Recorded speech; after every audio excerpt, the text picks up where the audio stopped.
participantes, el cristiano Di Souza, el rabino Shmuley Bote, Chris Hitchens, el grandísimo agnóstico, y Sam Harris, también el gran escéptico. Ellos cuatro iban a empezar el debate. Este fue un acuerdo hecho hace más de un año, aproximadamente.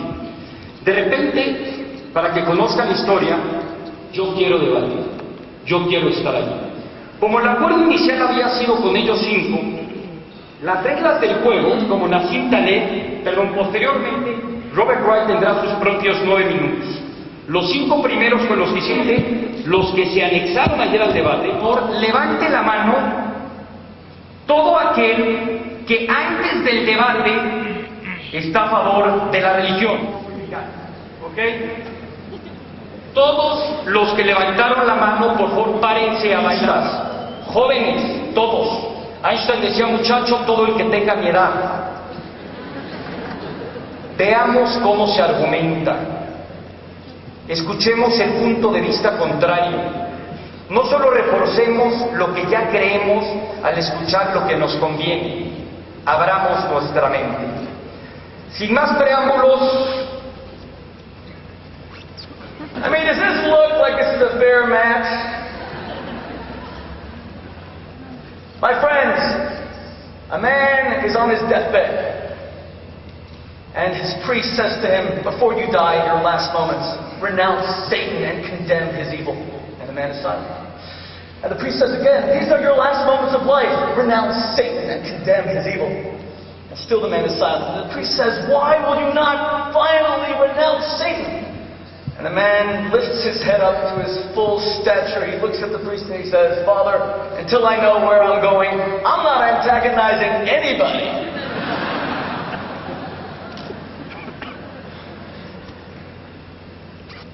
What's it been like for all of you who raised your hands to say that you're on the side of religion?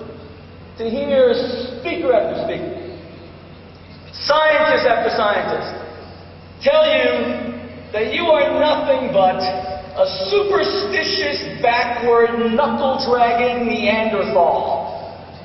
Don't you know that science has replaced religion? In fact, in the one slide I'm going to use, miracles of modern technology. Okay, now you see the evolution of man? That guy over there at the very end, that's the evolutionary scientist. If you count a few back, you get the man who believes that the Apollo landing was in a television studio. Just behind him is the pensante ser humano, Sam Harris.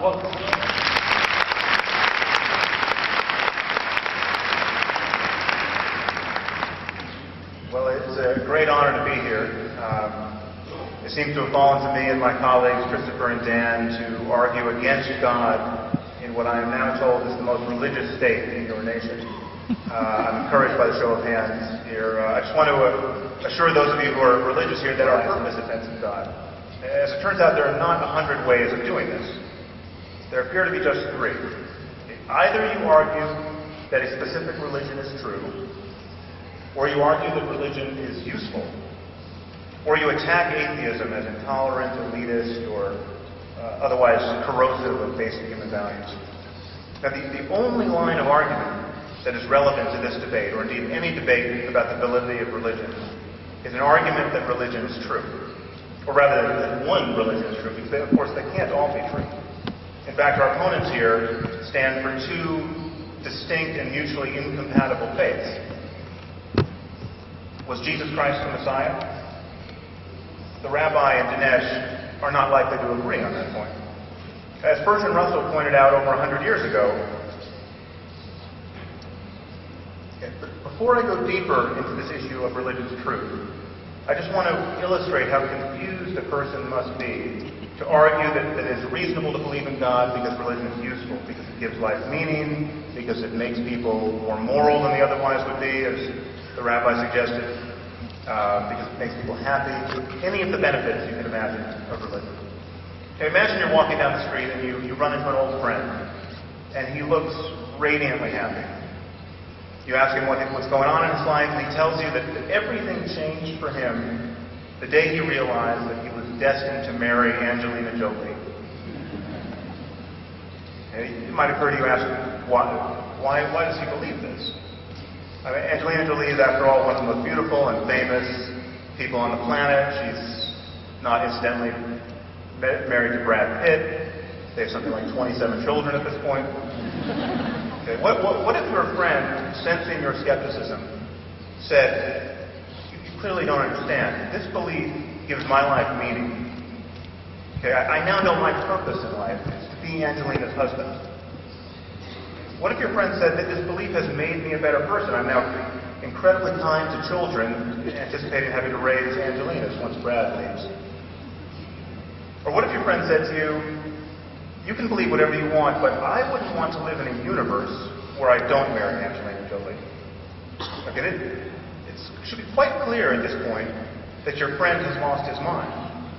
Okay, it's probably a dangerous person, and yet this is precisely the kind of talk that so often passes.